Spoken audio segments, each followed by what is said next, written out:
Hello guys, ജിതനാണ് your spiritual buddy. ഞാൻ മുന്നൊരു വീഡിയോ ചെയ്തിരുന്നു, എന്തുകൊണ്ട് കാളിയും മുരുകനും ഈ കലിയുഗത്തിൽ നമ്മളിൽ ഇൻഫ്ലുവൻസ് ചെലുത്തുന്നു എന്ന്. നമ്മൾ ഈ സ്പിരിച്വൽ ജേണിയിലോട്ട് പോകുമ്പോൾ ഈ പറയുന്ന കാളി നമുക്ക് ഭയങ്കരമായിട്ട് ഇൻഫ്ലുവൻസ് ചെലുത്തും. എങ്ങനെ എന്ന് പറഞ്ഞു കഴിഞ്ഞിട്ടുണ്ടെങ്കിൽ ഞാൻ പറഞ്ഞുതരാം. ഈ ഒരു ഫോട്ടോ കണ്ടിട്ടില്ലാത്ത മലയാളികളല്ല, ഇന്ത്യക്കാരെ കുറവായിരിക്കുള്ളൂ. ശരിയല്ലേ? അതായത് ഈ ഫോട്ടോയിനകത്ത് കാളി, ഉഗ്രരൂപിയായിട്ടുള്ള കാളി സ്വന്തം ഹസ്ബൻഡായ ശിവന്റെ മേളിൽ കാല് ചവിട്ടിക്കഴിഞ്ഞപ്പോഴാണ് കോപം അടങ്ങി തിരിച്ച് പാർവതി ദേവിയെ എന്നാണ് നമ്മളിൽ എല്ലാവരും പറഞ്ഞിരിക്കുന്നത്.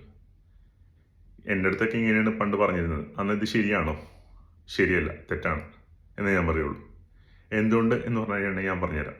നമ്മുടെ സ്പിരിച്വൽ ജേണിയായിട്ട് കണക്ഷനുള്ളൊരു ടോപ്പിക് തന്നെയാണ്. കുറച്ച് പുരാണം പറയേണ്ടി വരും, കേട്ടിരിക്കേണ്ടി വരും. എന്നാൽ മാത്രമേ എനിക്കിത് പറഞ്ഞു തരാൻ പറ്റുള്ളൂ നിങ്ങളോട്ട്. ഓക്കെ, ദേവി മഹാത്മ്യം.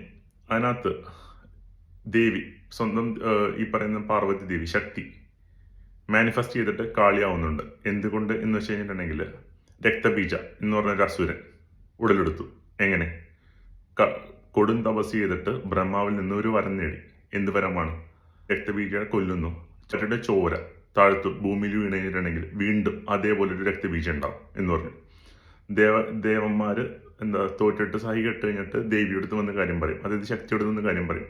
ശക്തി മാനിഫെസ്റ്റ് ചെയ്തിട്ട് കാളിയാവും, ഉഗ്രരൂപിയായിട്ടുള്ള കാളിയാവും. ആ കാളി എന്ത് ചെയ്തു? രക്തബീജയുടെ തല വെട്ടി, എന്നിട്ട് എന്ത് ചെയ്തു? ആ ചോര കുടിച്ചു. അങ്ങനെ ജയിച്ചു. രക്തബീജനെ കൊന്ന് ഈ പറഞ്ഞ പോലെ ഡാൻസ് കളിച്ചു. അതായത് താണ്ഡവം, ആനന്ദ താണ്ഡവത്തിൽ ഇങ്ങനെ നടന്നു, ഫിയേഴ്സ് ആയിട്ട് നടന്നു. ആ നടത്തം ചെന്ന് എന്ത് പറ്റിയെന്ന് വെച്ചിട്ടുണ്ടെങ്കിൽ നമ്മുടെ യൂണിവേഴ്സിന് പോലും ഹാൻഡിൽ ചെയ്യാൻ പറ്റാത്ത രീതിയിൽ ഈ പറയുന്ന കാര്യങ്ങൾ മുന്നോട്ട് പോയി തുടങ്ങി. ശിവൻ അറിയാലോ, ശിവൻ അതായത് സമാധി അല്ലെങ്കിൽ സ്റ്റിൽനെസ് അല്ലെങ്കിൽ പ്യൂർ കോൺഷ്യസ് ആണ് ശിവൻ. ശക്തി എന്ന് പറയുന്നത് വൈബ്രേഷൻ ആണ്. ഓക്കെ, അതായത് ഒരെണ്ണം മൂവ്മെന്റും ഒരെണ്ണം സ്റ്റിൽനെസ്സും ആണ്. അപ്പൊ എന്ത് പറ്റിയെന്ന് വെച്ചിട്ടുണ്ടെങ്കിൽ ഈ പറയുന്ന നമ്മുടെ എനർജി സ്റ്റോപ്പ് ചെയ്യണം. ശിവൻ കമാൻഡ് ഒന്നും ചെയ്തില്ല. ശിവൻ എന്ത് ചെയ്തെന്ന് വെച്ചാൽ നേരെ കാര്യങ്ങൾ കടന്നു കൊടുത്തു. വൺസ് കാളി ടച്ചസ് ശിവ, എന്ത് പറ്റിയെന്ന് വെച്ചിട്ടുണ്ടെങ്കിൽ ആ മൂവ്മെന്റ് കോൺഷ്യസ്നെസ് അല്ലെങ്കിൽ സ്റ്റിൽനെസ്സിനോട് ചവിട്ടി കഴിഞ്ഞപ്പോൾ ഇറ്റ് കണ്ടെയ്ൻഡ്. അങ്ങനെയാണ് അത് ആ സ്റ്റോപ്പ് ആവുന്നത്. അല്ലാണ്ട് ഈ പറയുന്ന പോലെ എനിക്കൊക്കെ പറഞ്ഞു തന്ന പോലെ, അതായത് സ്വന്തം ഭർത്താവിന്റെ നെഞ്ചത്ത് ചവിട്ടിയപ്പോൾ കാളിക്ക് മനസ്സിലായി, അതായത് ഇത് ശിവൻ സ്വന്തം ഭർത്താവാണ് എന്ന കുറ്റബോധം കൊണ്ടല്ല ആ പറയുന്ന കോപം നിന്നത്. ഇനി ഞാൻ പറയുന്ന കാര്യങ്ങൾ നിങ്ങളോട് കുറച്ചും കൂടി ഈസി ആയിട്ട് ഞാൻ പറഞ്ഞുതരാം. അതായത് നമ്മൾ ഈ സ്പിരിച്വൽ ജേണിയിലോട്ട് പോകുമ്പോൾ ഈ പറയുന്ന രക്തബീജ എന്ന് പറയുന്ന ഓരോ തുള്ളി രക്തവും നമ്മുടെ ഈഗോസ് ആയിട്ട് നമ്മൾ കൺസിഡർ ചെയ്യുക.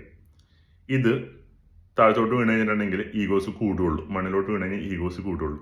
ആ ഈഗോസ് കൂടാണ്ടിരിക്കാൻ വേണ്ടി നമ്മൾ ഇതിനെ അബ്സോർബ് ചെയ്യാൻ തുടങ്ങും.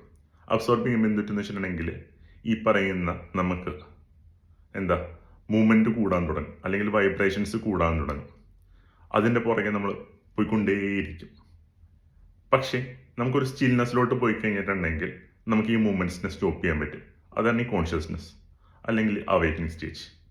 ഓക്കെ, കുറച്ച് കൺഫ്യൂസിങ് ആയിരിക്കുള്ളൂ, പക്ഷേ എനിക്ക് ഇങ്ങനെ ഇത് പറഞ്ഞു തരാൻ അറിയുള്ളൂ ആക്ച്വലി. അതുകൊണ്ടാണ് ഞാൻ ഇങ്ങനെ പറഞ്ഞു തന്നത്. ഓക്കെ, അതായത് നമ്മുടെ ബോഡിയിൽ ഞാൻ പറഞ്ഞിട്ടുണ്ട് മുന്നേ, നമുക്കൊരു ശിവനും ഒരു ശക്തിയുണ്ട്.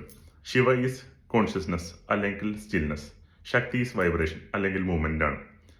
തിരിച്ചുവാകും. അതായത് ശിവൻ ഉഗ്രതാണ്ഡവം ആടിയിട്ടുണ്ട്. ആ സമയത്ത് പാർവതി ദേവിയായിട്ട് സ്റ്റിൽനെസ്സിൽ ദേവി ഇരുന്നു. നേരെ ഓപ്പോസിറ്റ് നടന്നിട്ടുണ്ട്. ഓക്കെ, അപ്പം നമ്മൾ ഞാൻ പറഞ്ഞു തന്ന കാര്യം, ഇനി ഞാൻ പറഞ്ഞു തന്ന കാര്യം എന്ന് പറയുന്നത്, നമ്മൾ മുന്നോട്ട് പോകുമ്പോൾ നമുക്ക് ഈ പറയുന്ന രണ്ട് കാര്യങ്ങളും വേണം. മൂവ്മെന്റ്സും വേണം, സ്റ്റിൽനെസ്സും വേണം. നമ്മൾ ഓവറായിട്ട് മൂവ്മെന്റ്സ് എടുക്കുമ്പോൾ നമ്മൾ ഈ സ്റ്റിൽനെസ്സിനോട്ടൊന്ന് പോയി നോക്കുക. അപ്പം നമ്മൾ കൺട്രോൾ ആവാൻ തുടങ്ങും. അല്ലെങ്കിൽ എന്ത് പറ്റുമെന്ന് വെച്ചിട്ടുണ്ടെങ്കിൽ നമ്മൾ ഈ ട്രോമാസ് അല്ലെങ്കിൽ ഓവർ തിങ്കിങ് അങ്ങനത്തെ കാര്യങ്ങളിലോട്ട് പോകും.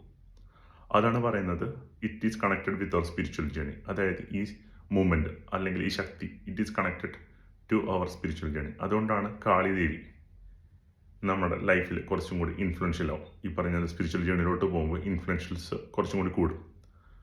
ഇനി നിങ്ങൾക്കറിയോ എന്നറിയില്ല, കാളിദേവിയുടെ ഒരു മാനിഫെസ്റ്റേഷൻ തന്നെയാണ് ശ്രീകൃഷ്ണൻ എന്ന് പറഞ്ഞു കഴിഞ്ഞാൽ വിശ്വസിക്കേണ്ടി വരും. കാരണം കാളിദേവിയുടെ വേറൊരു മാനിഫെസ്റ്റേഷൻ തന്നെയാണ് ശ്രീകൃഷ്ണൻ. കാരണം ഇവർ രണ്ടുപേർക്കും സിമിലർ കാര്യങ്ങളുണ്ട്, കുറേ കാര്യങ്ങൾ. ഇതിനെപ്പറ്റി കൂടുതൽ അറിയണമെങ്കിൽ ജസ്റ്റ് ഒരു കമൻറ്റ് അല്ലെങ്കിൽ ഒരു ഇതിട്ടാൽ ഞാൻ ചെയ്യാം അടുത്ത വീഡിയോ ഇട്ട്. എനിക്ക് വലിച്ചു നീട്ടാൻ താല്പര്യമില്ല, അതുകൊണ്ടാണ് ഞാൻ ഇവിടെ വെച്ച് നിർത്തുന്നത്. ഓക്കെ, അപ്പോൾ അടുത്ത വീഡിയോ കാണാം ഗൈസ്. ബൈ.